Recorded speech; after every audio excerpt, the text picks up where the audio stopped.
이스라엘 자손이 또 여호와의 목전에 악을 행하였으므로 여호와께서 7년 동안 그들을 미디안의 손에 넘겨주시니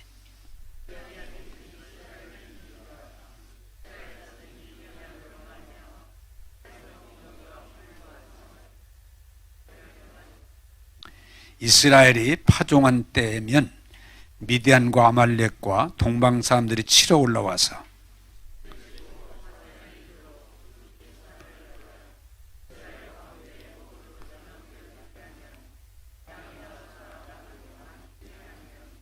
이는 그들이 그들의 짐승과 장막을 가지고 올라와 메뚜기 떼같이 많이 들어오니 그 사람과 낙타가 무수함이라. 그들이 그 땅에 들어와 멸하려 하니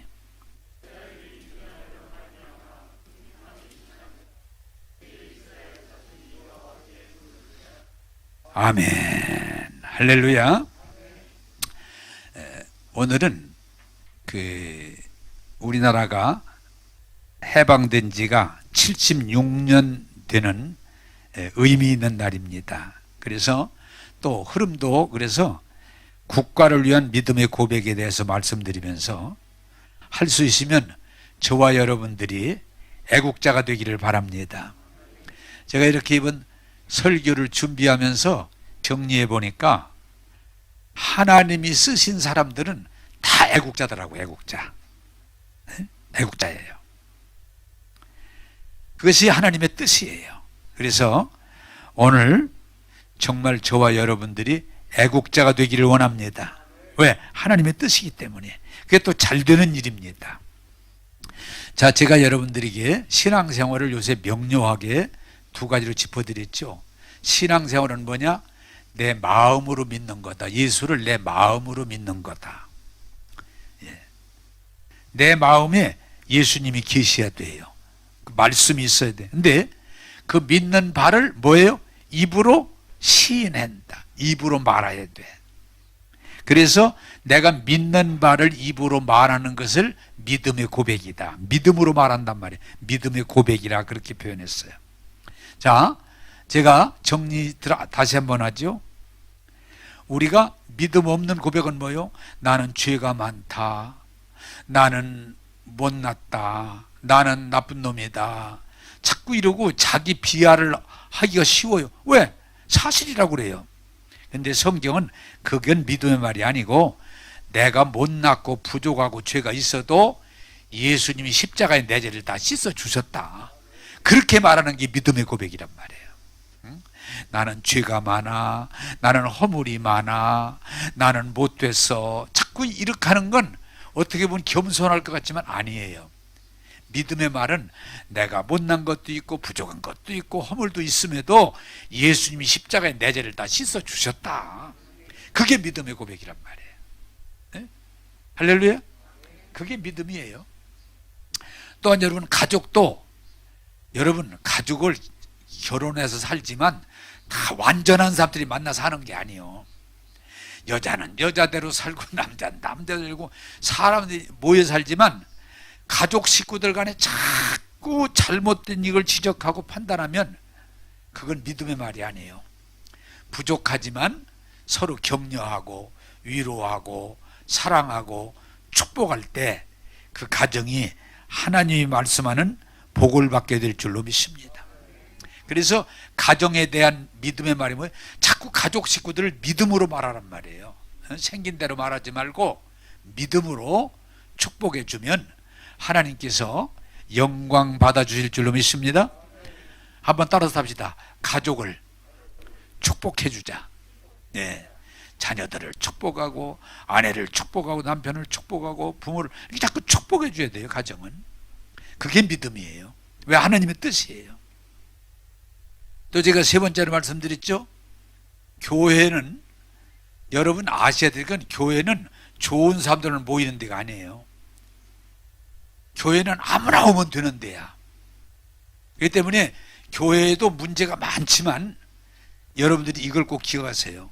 아무리 문제가 많은 사람들이 모여도 이 교회의 머리는 예수님이라. 예수님이 다스리면 아무리 나쁜 사람도 회개하고 변화되고 구원받게 될 줄로 믿습니다. 그게 복음이야. 그래서 사람들의 생김새를 자꾸 말하는 게 믿음이 아니고 이 교회의 머리가 예수님이시다. 우리는 이 교회 몸의 지체다. 그래서 이 교회를 예수님이 주님이 되셔서 머리가 되셔서 이 교회를 함께 하심을 고백할 때 교회는 부흥될 줄로 믿습니다. 여러분들이 철저히 교회의 사람이 머리가 되면 안 돼.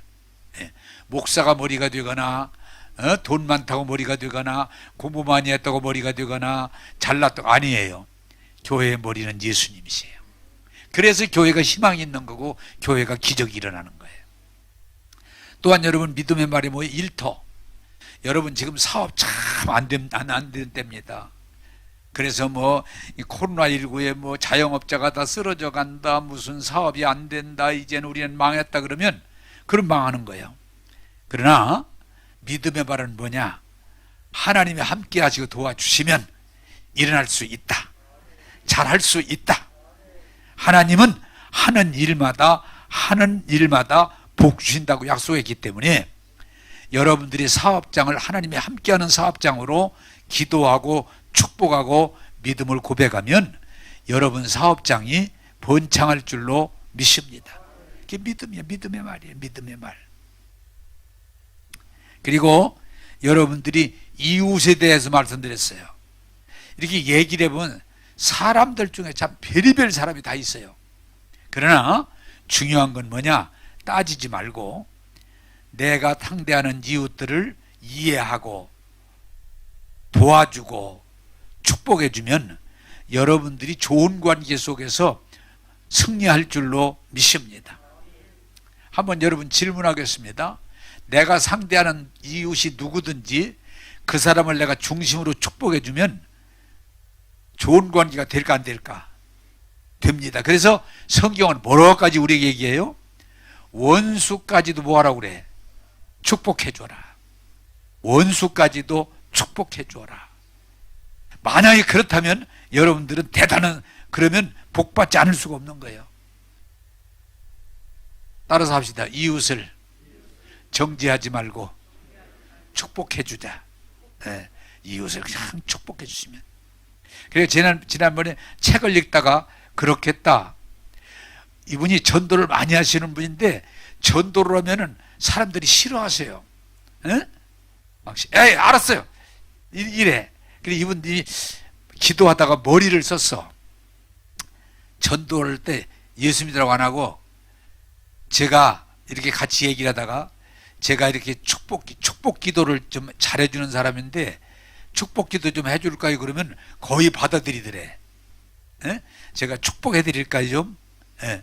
제가 축복 기도를 잘하는 사람인데 제가 축복해드릴까요? 그러면 안 믿는 사람도 알았어요. 그리고 막 안 싸우더래. 그래서 사람들을 만나는 사람마다 축복했더니 전도도 잘 되고 관계도 좋아지고 훨씬 더 좋다라는 거예요.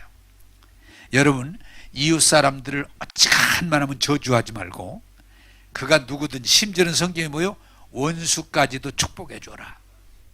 할렐루야. 여러분이 그런 수준으로 올라가면은 좋은 관계가 이루어지고 좋은 열매를 맺게 될 줄로 믿습니다. 자, 오늘은 이 국가에 대해서 여러분 한번 질문을 하고 제가 설명하겠습니다. 대한민국이 좋은 나라입니까? 나쁜 나라입니까? 여러분이요, 제가 요새 그 유튜브를 그런 걸 보고 참 감격이 되는 건 유럽에서 온 사람들이 우리 대한민국을 손가락을 들고 이래. 야, 어떻게 대한민국이 이렇게 좋은 나라냐? 거의 공통적인 얘기 중에 세 가지가 있더라고요. 하나가 뭐냐? 뭐가 이렇게 좋으냐? 가는 데마다 사 먹을 게 있어. 에?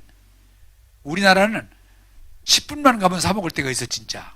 근데 내가 독일이든 저쪽 유럽에 좀 가봤는데 뭐 사 먹을 데가 별로 없어요. 빵밖에 없어. 우리나라는 가는 데마다 그냥 골라서 사 먹을 수 먹을 거리가 그렇게 풍성해. 내가 봐도 전 세계 어디를 가도 이런 나라 별로 없어요. 먹을 거리가 풍성해. 또 하나 뭐냐? 대한민국이 이 좋은 게 뭐냐? 교통이 편리해. 전철이라든지 버스라든지 어디든지 그냥 갈 수가 있어. 교통이 그렇게 편리하고 임금도 싸고, 유럽에 비해서. 세 번째가 이 사람들이 뭘 얘기하느냐? 한국이 좋은 점이 치안이 잘 돼 있어요. 제가 미국 갈 때도 그렇고 다른 나라 갈 때 보면은 목사님 조심하세요, 조심하세요 이러는데, 우리나라는 밤새도록 자유로워. 그래, 치안이 이렇게 잘 된 나라가 전 세계에 별로 없다는 거예요. 여러분, 대한민국은 좋은 나라예요. 복받은 나라예요. 복받은 나라. 그런데 우리가 여기에 젖어 살다 보면 좋은지를 몰라. 그래서 대화할 때 우리나라는 좋은 나라, 발전하는 나라, 참 희망이 있는, 이렇게 말하는 사람 별로 없고 그냥 나쁜 얘기만, 예? 안 좋은 것만 이러는데 그렇지 않아요. 대한민국은 세계가 부러워하는 좋은 나라고 복된 나라예요. 그러나 아까 76년 전, 76년은 그만두고 70년도까지만 해도, 70년 초까지만 해도 우리는 세계적으로 가난한 나라요. 원조받는 나라요. 어려운 나라야. 여러분이 아실 것은 72년까지도 이북이 우리보다 더 잘 살았어요. 더 잘 살았어요. 근데 지금 우리가 어떤 나라요? 참 경제적으로, 정치적으로, 교육, 대학 안 나온 사람이 거의 없을 정도예요. 교육, 예? 종교, 너무 좋은 나라야. 이것을 돌아보면서 여러분들이 할 수 있으면 이 나라가 지금만이 아니라 계속해서 하나님이 보호하사 우리나라 만세, 좋은 나라가 될 수 있기를 바라고, 여러분들이 애국자로서 쓰임받게 되기를 바랍니다. 자, 성경 보겠습니다. 사사기 6장 6절입니다. 사사기 6장 6절 같이 보겠습니다. 시작. 이스라엘이 미디안으로 말미암아 궁핍함이 심한지라 이 이스라엘 자손이 여호와께 부르짖었더라. 아멘. 자, 여러분, 우리가 오늘 이걸 꼭 알았으면 좋겠는데, 아무리 본인이 똑똑하고 잘나도 나라가 무너지면 아무런 권리도 없어요. 하나님이 이스라엘을 선별하시고 함께 하시고 도와주셔도 나라가 무너지면, 그래서 지금 이스라엘 나라가 죄악으로 인해서 무너지니까, 미디안이 쳐들어오니까 어떻게 돼요? 먹고 살 길이 없어서, 집이 있는데도 뭐요? 피난 가서 산속으로 들어가서 먹고 살 길이 없어서, 그렇게 되니까 하나님한테 부르짖는 거예요. 여러분, 이스라엘 백성이 애굽에서 얼마나 아들을 낳으면 죽여버리는, 왜? 주권이 없으니까. 그렇게 핍박을 당하고 멸시를 당하고 죽음이 있었지만, 기도하면서 하나님이 도와주시니까, 해방하니까 그렇게 좋은 거예요. 그래서 우리가 76년, 지금 76세가 넘은 사람들이 많지 않지만, 우리 옛날에는 어떻게 하면은 우리가 해방할 수 있을까? 예? 해방. 그게 하나님 은혜로 1945년 8월 15일 날 이루어진 거예요. 해방. 우리는 잘 모르지만은 그래요. 그래서 여러분들이 좀 하나 따라서 합시다. 나라가 무너지면 아무것도 할 수 없습니다. 그걸 우리가 지금 다시 알아야 돼. 우리가 너무 지금 좋은 여건에 살고 있다 보니까 모르는데, 나라가 무너지면 아무것도 할 수 없어요. 자, 여러분, 지금 많은 얘기를 하지만 일제 때 농사지면 다 뺏어가 버렸어요. 말 못해. 저도, 나는 그 얘기를 이제 어머니 아버지로 들었지만은, 내 돌 밥그릇을 뺏겼대. 그 왜 노수에 그때는 그것도 뺏어가니까, 그것도 뺏어갔다고 하더라고. 말 못해요. 내 재산 주장 못합니다. 다 뺏어가면 없는 거예요. 여러분 어떻게 했어요? 아들들을 군대에 끌어가도 전쟁터로 끌어가도 전혀 반대 못해요. 딸들을 16, 17 먹은 애들을 정신대에, 지금 그것 때문에 다 그랬지만은 끌어가도 반대 못해요. 정신대로.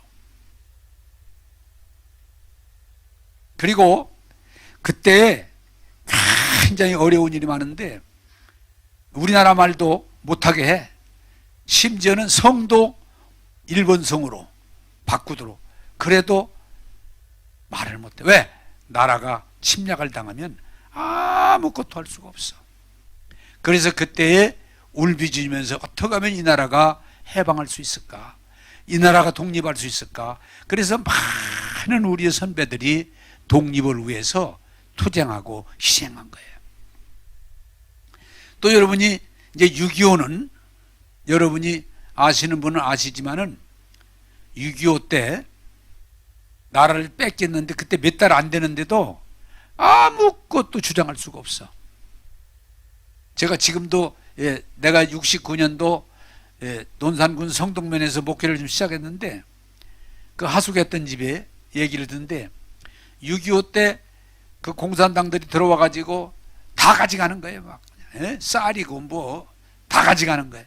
그러니까 그 여자분이 집사님인데 속이 상하니까 뭐 이놈들 왜 내 걸 가져가냐고 그러는데 그 남편이 머리를 돌려서 그때는 죽이면 끝나니까요. 그냥 죽여버려요. 그냥.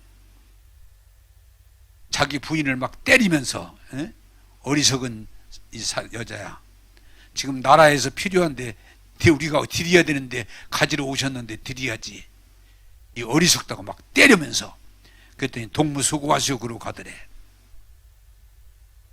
뭐 그냥 다 소도 뺏어가고 심지어는 아까도 했지만 아들 딸도 그냥 뺏어가서 죽이도 말 못하는 거야. 왜? 나라가 주권이 없으면. 그게 우리가 겪었던 일제시대고 6.25 전쟁이에요. 지금이니까 뭐 주권 권리 뭐 하지만 아무것도 소용없어요. 여러분들이 아실 것은 따라서 나라를 뺏기면 아무것도 할 수 없다. 신앙생활도 못해요. 신앙생활도 못해요. 지금 여러분이 알지만은 나라가 주권을 잃고 지금 그 나라에 살 수 없어 가지고 난민, 소위 난민이라고 그러잖아요. 배 타고 아무도 안 받아주니까 배가 바다 위에 떠 있어 왔다 갔다 왔다 그냥 거기서 굶어 죽고 비참하잖아요. 그리고 여러분 미국에서 장벽산 거 알지만은 난민이 하도 들어오니까 미국이 못 들어오게 장벽을 담을 싸가지고 막아서 거기서 쭈그리고 앉아서 구부모를 기다리다가 죽기도 하고 병들기도 하고 비참해. 왜? 나라가 없으니까. 오늘 우리는 너무 좋은 나라에 살다 보니까 그런 걸 잊어버리지만 우리 이전 세대들은 나라 없는 서름을 터투이 겪었어요. 여러분, 우리는 정신 바짝 차려야 되는 건 나라를 잃으면 다 잃어버리는 거예요. 재산 소용없어요. 아들, 딸 소용없어요. 신앙생활도 할 수 없어요. 그러므로 하나님은 나라를 통해서 우리를 축복한다는 걸 기억하시고 여러분 이 나라가 영원히 하나님의 축복 가운데 든든히 세워져 가기를 바랍니다. 그런 믿음이 있어야 돼요. 근데 자본주의, 개인주의가 발전하다 보니까 나라에 대한 관심이 없어져 버려요. 관심이. 자, 두 번째로 성경 보겠습니다. 출애굽기 2장 24절에서 25절입니다. 같이 보겠습니다. 시작. 하나님이 그들의 고통 소리를 들으시고 하나님이 아브라함과 이삭과 야곱에게 세운 그 언약을 기억하사 하나님이 이스라엘 자손을 돌보셨고 하나님이 그들을 기억하셨더라. 아멘. 자, 오늘 여러분 기도 생활, 우리가 예수 믿으면 기도 생활하는데 하나님이 언제 기도를 잘 들으시는 거 아니? 애절할 때, 우리가 고통 중에 어려울 때 하나님 앞에 전심으로 기도할 때 그런 기도는 거의 다 하나님이 들으세요. 자, 오늘 성경 내용이 뭡니까, 여러분? 지금 설교 들을 때 기도하시면 안 돼요. 예? 설교 들을 때는 기도하시면 안 되고 하나님 말씀을 잘 들어야 돼. 오늘 내용이 뭡니까, 여러분? 출애굽기가 너무 애굽이 박해를 가해서 그냥 죽을 지경으로 일시키고, 그러고도 뭐하니까 아들을 낳으면 죽이고, 너무 괴롭히니까 이 백성들이 뭐예요? 하나님 앞에 부르짖었더라. 하나님, 우리가 너무 범죄했습니다. 우리가 너무 고통 가운데 있습니다. 하나님, 우리를 기억해 주세요. 우리를 기억해 주세요. 간절히 기도했더니 하나님이 기도를 들어주셨다는 거예요. 미디안도 마찬가지예요. 이스라엘을 침략해서 괴롭힐 때 너무 괴로우니까 그들이 모여서 간절히 울면서 기도했더니 하나님이 그들의 기도를 들으셨더라. 여러분, 나는 우리나라를 참 감사하게 생각하는 건 1984년에 개신교가 복음을 증거하며 선교들이 들어오면서, 그때 일제가 이미 이제 들어와서 우리나라를 괴롭히고 1910년도에 한일합방하고 그랬잖아요. 그러니까 예수 믿고 구원받은 하나님의 자녀들이 할 일이 뭐예요? 울면서 하나님, 이 민족을 긍휼히 여겨 주세요. 하나님, 이 민족을 살려주세요.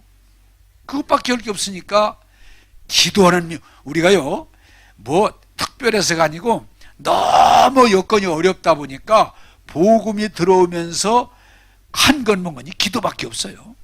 그래서 대한민국이 기도하는 나라, 기도하는 민족이 된 거예요. 근데 여러분이 나이 드신 분들 기억하시지만은 그 기도 중에도 특별히 우리나라 사람들이 많이 구국기도, 다시 말해 무슨 기도? 나라를 위한 기도. 나라가 너무 위태하고 어려우니까, 너무 핍박받으니까, 그래서 여러분요 교회마다 구국기도, 기도원 가면 아주 구국기도실이 따로 있어요. 구국기도실이. 그래서 그냥 울면서 기도하고 굶으면서 기도하고, 예? 매맞으면서 기도하고, 그냥 기도하는 중에 하나님이 중요한 게 뭐냐? 하나님이 보호하사 우리나라를 구원하시고 살려주신 줄로 믿습니다. 거의 우리 예수 믿는 사람이 좀 믿음의 해고, 하나님께서 이스라엘 백성을 향해서 뭐라는 거니? 너희들 유월절은 잊어버리면 안 된다. 절대로. 왜? 유월절은 하나님의 능력으로 구원된 날이거든요. 우리가 8.15 해방을 잊어버리면 안 될 건, 여러분 아시는 대로 우리가 뭐 군대를 길러가지고 막 싸워서 이기고 그런 거 아니에요. 우리가 8.15 해방은 전적으로 하나님 은혜라. 왜 그런 거니? 일본 사람들을 우리가 어쩔 수 없는데, 일본 사람들이 중국을 침략하고 간땡이가 부어가지고 미국 진주만을 갖다가 침략해가지고 미국 사람들이 일어나서 결국 이놈들 안 되겠다 그래가지고 일본에다가 원자탄을 투하하는 바람에 일본이 항복한 거예요. 그때 원자탄 투하에 일본이 히로시마에 70만이 죽었던 거예요. 더 싸울 어떤 기력이 없는 거예요. 그러니까 뭐라고 그래요? 무조건 항복. 그 바람에 우리나라도 더불어 해방이 된 거예요. 8월 15일 날. 예? 하나님의 은혜인 줄로 믿습니다. 우리가 뭐 국력을 기르고 우리가 뭐 전쟁을 이기고 우리가 뭘 해서 해방된 게 아니고 전적으로 하나님의 은혜라. 예?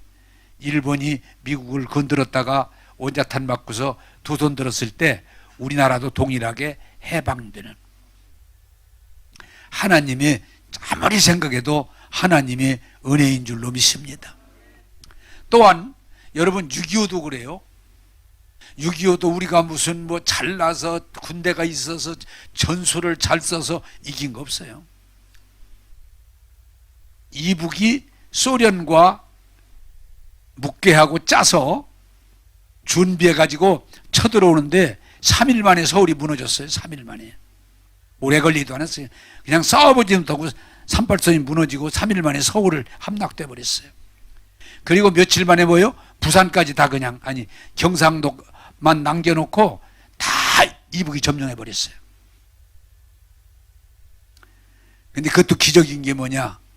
미국이 주도했지만 유엔군이 상륙해서 하루 이틀이면 끝나는 우리나라의 풍전등화, 우리나라를 이북 공산당들을 물리치고 다시 우리나라를 회복한 거예요. 한번 따라서 합시다. 전적으로 하나님의 은혜입니다. 우리가 일본의 손에서 벗어난 것도 하나님의 은혜요. 6.25 전쟁에서 이미 끝난 상태에서도 건진 것이 하나님의 전적인 은혜라. 근데 희한하게 이것이 이제 우리 현재들 사상 때문에 감론을 박합니다마는 우리는 8.15 해방도 미국의 덕을 받고 6.25 전쟁에서 이긴 것도 전적인 미국의 덕을 봤어요. 미국이 그 당시에 6.25 전쟁 때 내가 알기는 약 3만 8천 명이 전쟁에 가서 죽었어요. 우리 이 전쟁, 공산주의를 지키기 위해서 덕을 봤어요. 그래서 위기 때마다 기도하는 민족 하나님이 도우셔서 오늘에 이르게 된 줄로 믿습니다. 그게 하나님 전적인 은혜라고 표현할 수 있어요. 자, 이 설교 부분에서는 저도 조심해서 준비를 하고 설교를 합니다만은 여러분들이 또 잘 이해를 하셔야 되는데, 내가 성경을 읽고 준비 묵상을 하는데 하나님이 기도할 때 이스라엘 백성을 건지시는데 어떻게 건지셨냐? 사람을 세우셨더라고요. 네? 애굽 바로에게서 건질 때 누구를 세우셨는가 하니 여러분이 아시는 대로 모세를 세우셔서 그들을 건져내시는 거예요. 또 미디안이 이스라엘을 침략하고 괴롭힐 때 누구를 세워서 기도원을 세우셔서 건지시는 거예요. 아, 그렇구나. 하나님이 내려오셔가지고 건져주시는 게 아니고 하나님이 사람을 세우셔서 건져내시는 거예요. 자, 여러분, 중요한 건 뭐니? 저는 이번 이 설교를 기도하고 준비하면서 너무 감사한 건 하나님께서 우리나라의 두 지도자를 세우셔서 이 나라를 이렇게 세우셨더라고요. 그 하나가 누구냐? 이승만 대통령이에요. 이승만 대통령은 감옥에서 옥고를 많이 치르고 사형에서 무기로 해서 감형돼서 선교사를 도움으로 감옥에서 나와서 미국으로, 우리나라 나라를 대표해서 미국으로 특사를 갔다가 거기서 계속 공부하고, 그래서 미국의 정치인들을 잘 알고 미국 언어에 영어가 능통하고, 그래서 미국을 통해서 우리 한국을 돕도록 방위 조약을 맺어서 우리나라를 공산주의로부터 지켜낸 거예요. 여러분, 공산혁명이 일어나서 전 세계를 휩쓸 때 중국과 소련 주변에서 공산주의 되지 않은 나라가 없었어요. 그런데 유일하게 하나님께서 우리 남한을 공산주의에서 건져주셔서 오늘 자유민주주의 대한민국으로 선 줄로 믿습니다. 여러분, 뭐 긴 얘기를 제가 설명할 거 없이 만약에 공산화가 됐다면 우리는 지금 이북 김정인이 밑에서 가진 고난을 다 당하고 신앙생활도 제대로 할 수가 없는 겁니다. 그때도 제가 우리 아버지한테 들었습니다마는 6.25가 났을 때도 사실은 공산주의 이론이 너무 좋아서 동네마다 70%, 80%, 90%가 공산주의를 환영했다고 그래요. 그런데 이승만 박사는 공산주의를 너무 잘 알기 때문에 어떤 이유든 공산주의가 되면 안 된다. 목숨 걸고 공산주의와 싸워서 공산주의를 이겼고 공산주의를 막았고 남한만이지만 자유 대한민국을 만들었어요. 여러분, 한 가지 분명히 말할 수 있는 건 공산주의 이론은 너무 좋아요. 뭐냐? 가진 자들 것을 빼앗아 가지고 모두를 골고루 나눠서 함께 잘 먹고 잘 사는 세상을 만들자는 게 공산주의 이론이에요. 그런데 이승만 박사가 아주 명쾌하게 한 말이 있는데, 공산주의가 이론대로 된다면 나도 공산주의를 환영하겠다. 그러나 분명히 말할 수 있는 건 공산주의 이론대로 된 나라는 한 나라도 없다. 여러분, 지금 북한이 아주 평등하고 자유로운 사회로 함께 잘 사는 사회입니까? 아니에요. 전혀 아니에요. 중국이 아니에요. 여러분이 꼭 기억하세요. 제가 조심스러워서 말하는데, 지금도 우리나라도 지금도 공산주의 사상과 주체 사상을 좋아하고 그거에 매료된 사람이 굉장히 많이 있어요. 네. 그러나 하나 분명한 건, 공산주의는 이론은 좋지만 그 이론이 이루어진 것이 없고, 제가 늘 말하지만 공산주의는 하나님을 부정하고 교회를 부정하는 사유이기 때문에 우리 기독교인들은 절대로 받아들일 수 없는 거예요.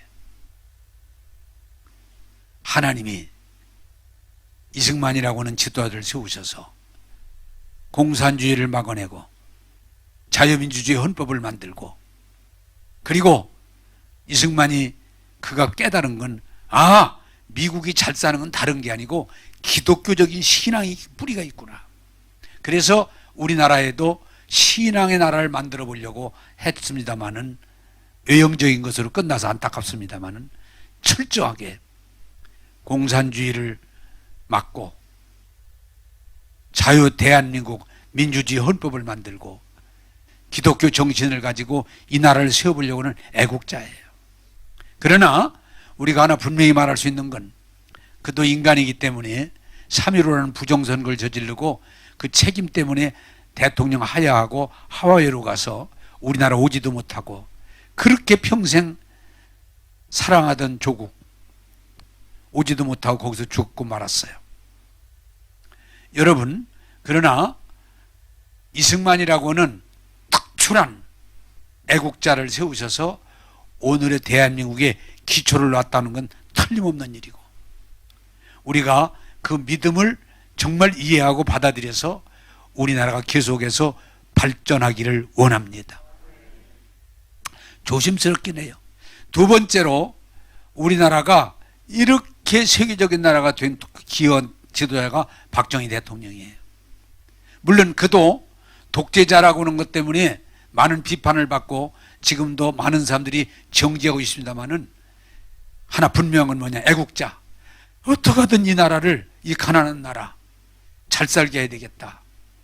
그 일념을 가지고 새마을운동, 경제개발, 그리고 지금도 저는 이 산을 볼 때마다 감사한 건, 저 젊었을 때만 해도 우리나라 산이 뻘건했어요. 나무가 없어요. 근데 산림녹화. 그래서 가는 데마다 우리나라가 그냥 나무가 꽉 들어차서 어떤 때 이렇게 보면 애국 같아, 애국. 야, 우리나라가 어떻게. 그리고 그린벨트를 만들어가지고 훼손하지 못하도록 아주 대한민국의 경제의 기초를 놔서 우리가 세계적인 나라가 만드는 일에 기여를 했어요. 제가 이번에 성경을 기도하고 묵상하고 준비하다가 깜짝 놀란 건,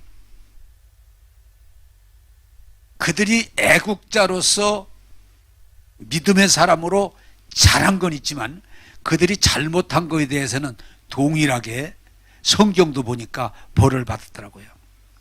모세가 하나님 앞에 그렇게 귀하게 쓰임받아도 마지막에 그가 반석을 자기 마음대로 쳐가지고 그는 가나안 땅에 못 들어가고 느부산에서 죽었어요. 그가 하나님이 귀하게 쓰임받았지만 그의 한계도 드러내더라고요. 기도원도 하나님이 그렇게 귀하게 쓰였지만 말년에 많은 자식들로 인해서 또한 어려움을 그가 겪더라고요. 저는 이렇게 생각합니다.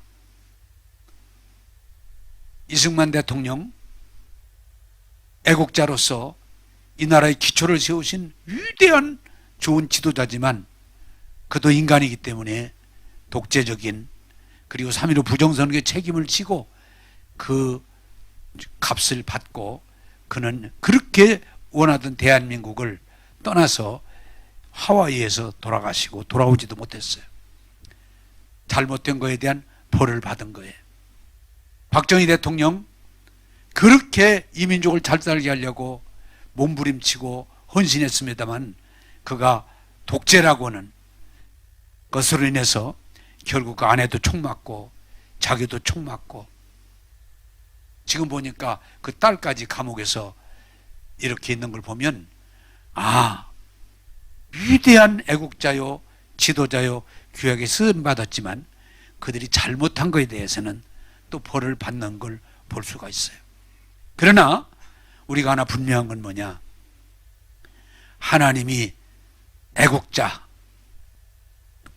특출한 두 지도자를 세우셔서 이 나라를 자유민주주의 그리고 경제가 발전하고 그리고 치안이 안전하고 살기 좋은 나라를 만드는 기초를 세웠던 지도자가 있기에 오늘이 있는 줄로 믿고 하나님 앞에 감사하고 그분들에게 감사합니다.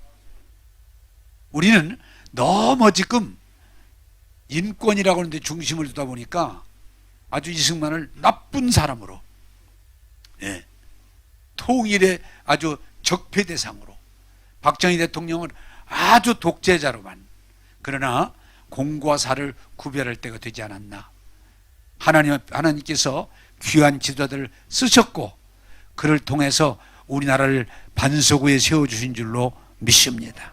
그래서 우리가 공과 사를 구별할 줄 알아야 된다고 생각합니다. 자, 여호수아 1장 9절을 보겠습니다. 여호수아 1장 9절입니다. 시작. 내가 네게 명령한 것이 아니냐. 강하고 담대하라. 두려워하지 말며 놀라지 말라. 내가 어디로 가든지 내 하나님 여호와가 너와 함께하느니라 하시니라. 아멘. 자, 여러분, 나라든 집단이든 개인이든 이 세상은 안전한 곳은 아니에요. 네. 요새 우리가 한숨 쉬며 말합니다마는 코로나19가 와서 이렇게 될 줄 누가 알았어요? 아무도 예측 못했어요. 더더욱 지금 안타까운 것은 이제 백신을 개발해 가지고 이제 어느 정도 조금 좋아지지 않을까 그러고 모두가 기대를 했는데 백신 주사다 놓기도 전에 변이 바이러스가 생겨 가지고 우리나라만 아니에요.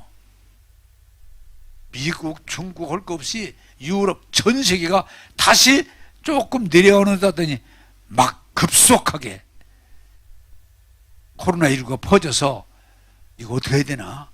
백신 다 맞지도 않았는데 변이가 생겨가지고. 그런데 제가 이 TV에 잠깐 보니까 깜짝 놀란 건 나는 변이 바이러스가 하나나 두 가지인 줄 알았더니 8가지더라고요. 8가지. 근데 앞으로 또 계속 더 나온다는 거예요. 야, 세상은 안전하지 못해요. 대한민국이 아무리 좋은 나라가 됐어도 결국 대한민국도 지금도 안전하지 못해요. 그래서 우리가 성경을 통해서 위로받기를 바라는 것은 하나님은 뭐라고 그래요? 여호수아를 향해서 두려워하지 말아라. 염려하지 말아라. 내가 너와 함께하리라. 내가 너를 도우리라. 네가 나를 믿고 내 말을 따르면 내가 너로 하여금 반드시 약속한 땅에 들어가서 내가 주리라고 한 복을 네 백성이 누리게 될 것이다. 여러분 하나 기억하시기 바랍니다.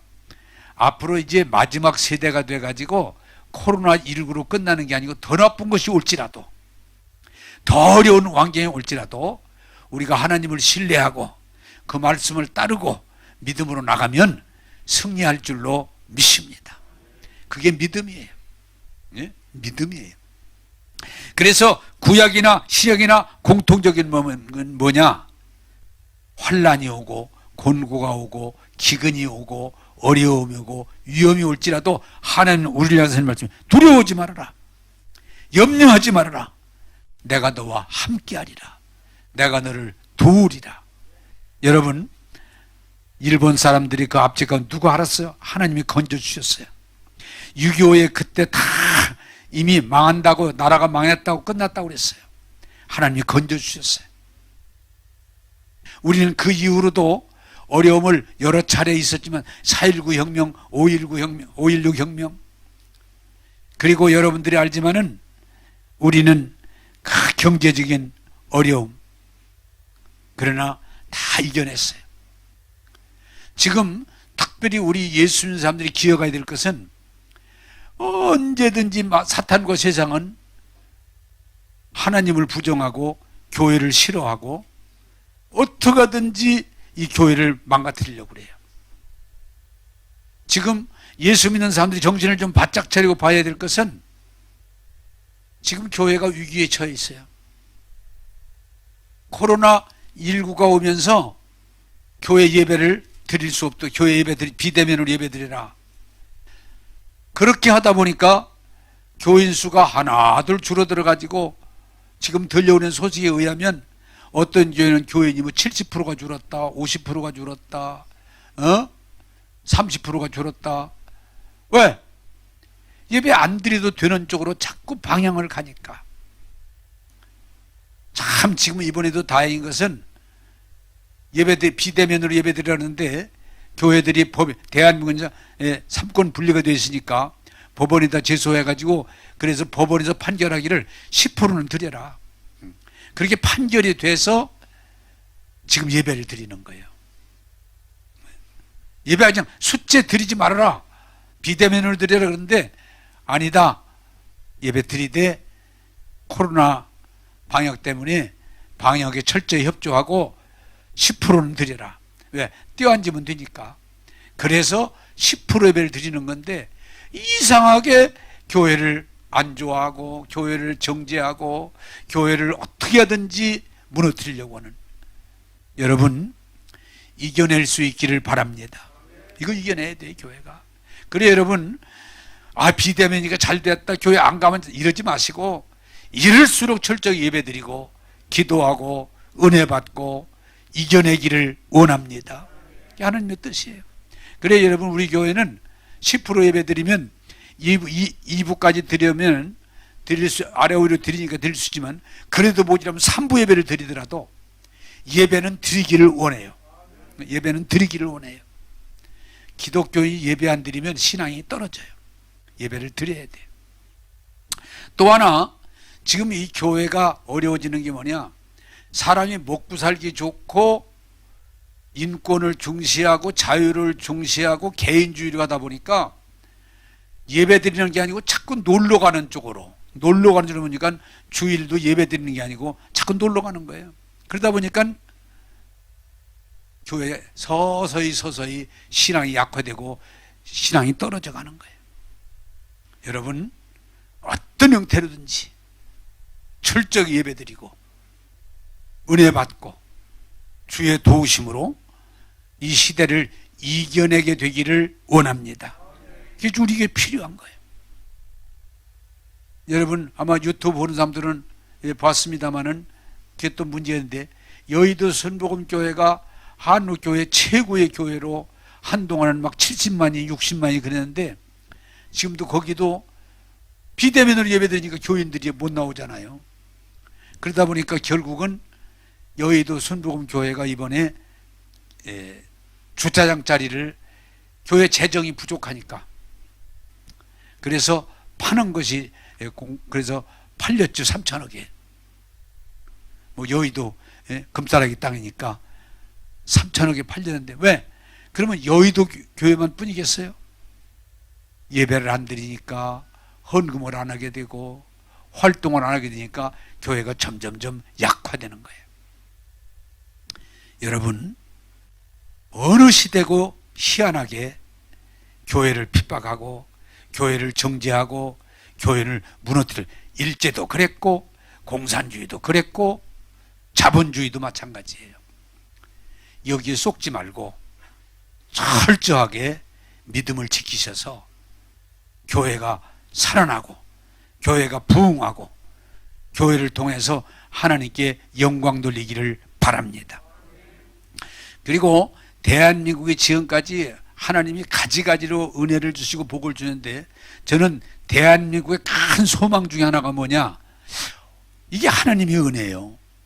어떻게 대한민국이 그 당시에는 기독교인이 얼마 되지도 않는데 애국가를 동해물과 백두산이 마르고 닳도록, 그게 무슨 말이에요? 여러분, 동해물이 마를 날이 올까요? 동해물이 다 마를 때까지, 백두산이 평지가 될 때까지 하나님이 보호하사 우리나라 만세. 그래서 우리가 국경일 같은 때는 보면은 예수 믿고 안 믿고 종교가 어떤 종교든 다 일어나서 동해물과 백두산이 마르고 닳도록 하나님이 보호하사 우리나라 만세. 나는 이것이 하나님의 뜻이요 하나님의 축복인 줄로 믿습니다. 미국도 그렇게 그런 노래 못 불러요. 하나님이 보호하사 우리나라 만세. 그래서 이번에 여러분 부탁드립니다.